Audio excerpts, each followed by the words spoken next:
we have been working on that and not having to pick her up and put her on there. And that is the second morning now in a row that she has gotten up onto the milk stand without me lifting her. Something I realize now is that I have a video entitled Training My Goats to the Milk Stand. Those goats were trained to the milk stand already, for sure. I never once had to coax them to get up. They knew exactly what to do. They would run out of their stall and hop up right onto the milk stand. Flopsy, however, is not trained to the milk stand. Does that food taste yummy? Good girl. Sweet girl. Let's look you over. Of course, something else I'm doing while she's up here is just rubbing her down, rubbing her belly. One thing I discovered while rubbing her belly is that she has these thick, crusty, scaly spots on her belly. And they look kind of like cradle cap.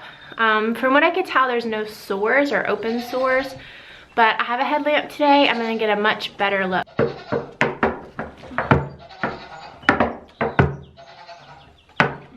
So what I read is that it could be mites or lice. It could also just be dry skin from the winter. I'm gonna be checking her ridge line down her back right now to see if I can find any lice or mites. Ugh. Yuck. Okay, I definitely found some kind of something. You know, sometimes owning animals is just disgusting. I don't really like digging through her fur looking for bugs.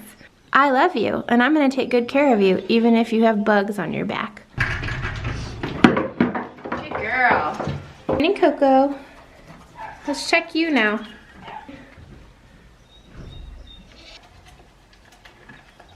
I didn't see any bugs, so I guess that's a good thing. I also haven't seen Coco scratching though. There you go, mama goat. Her sides are all sunken in like she's gonna have a baby any day. Her ligaments are so soft. So I've also noticed that Lovey has been scratching a lot. Fun times, y'all, but this is all part of taking care of your animals. The hard part for me is diagnosing it and then knowing what to do because it's my first time dealing with any of this stuff. Oh, found one. I definitely found some kind of critter on her, so now I'm gonna spend my morning researching, figuring out what it is and what I'm supposed to do. Like, do I need to clean out all of the stalls? Do I need to treat them with something chemical, or is there an alternative that actually works? And I'm gonna let you guys know. We're gonna be on this journey together.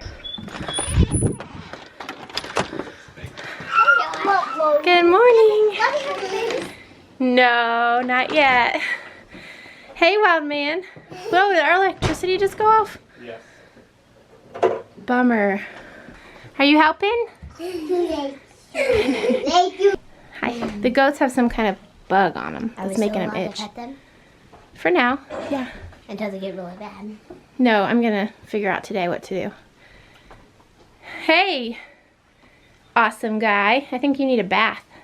Do I need a bath? Here is a perfect example of why you should have books. I was gonna come up here and start researching right away how to help my goats, and the internet just went out. I mean, the electricity, so I don't have internet. I do have some books, and I'm sure they will tell me how to treat this, but I was hoping to research some alternative methods to treat it. Hopefully it'll turn back on, but I am planning on buying this book, Natural Goat Care by Pat Colby. I just have not bought it yet. This is why you need books.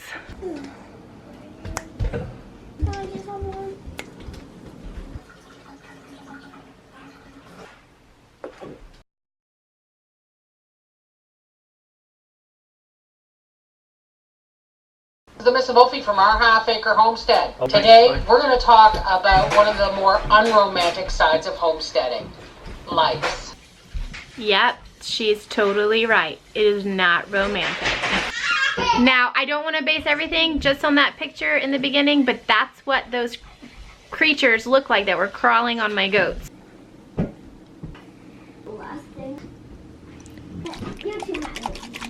After doing quite a bit of reading this afternoon, I have decided that I am going to treat the goats with diatomaceous earth. I'm going to try that first. I'm also going to put some essential oil blend that I came across on a few different sites on their spines as preventative. I guess it repels the lice. And then probably I won't have time tonight, but tomorrow I'm going to work on cleaning out their stalls and laying down diatomaceous earth there as well. When I hear the word lice, I get creeped out. Thankfully, these lice are species specific, meaning they only live on goats.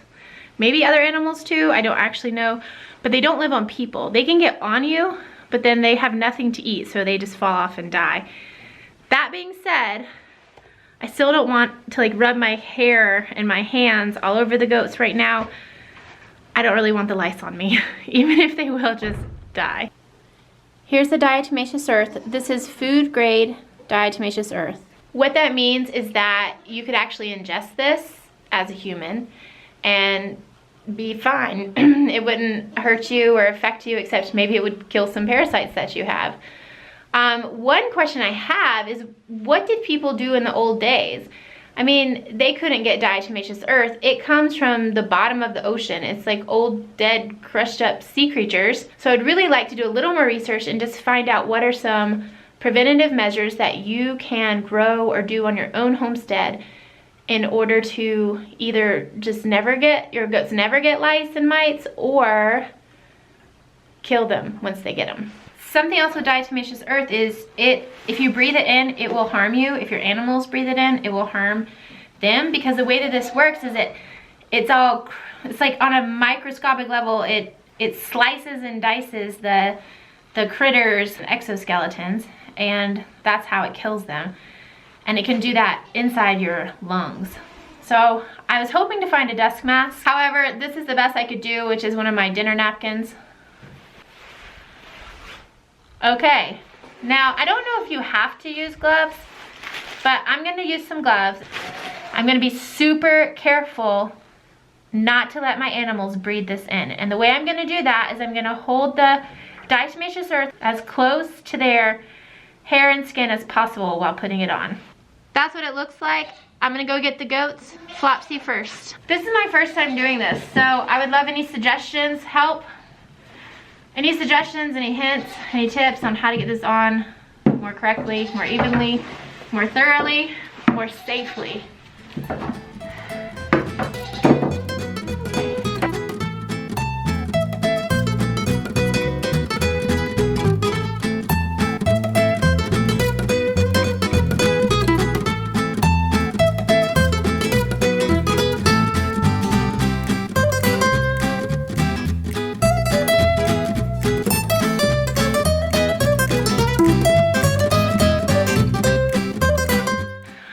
Extra bedding today.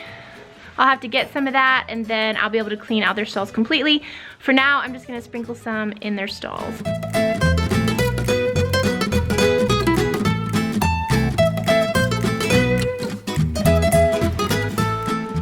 Okay, so what I found that was working for me was to basically get a small amount in the tips of my fingers, practically touch my fingers to the ground and sprinkle it. Then I would gently shake the straw so that it wasn't laying directly on top of the straw. Maybe you're not supposed to do that, but it just seems dangerous to just leave it right on top like that for the goats to possibly breathe in.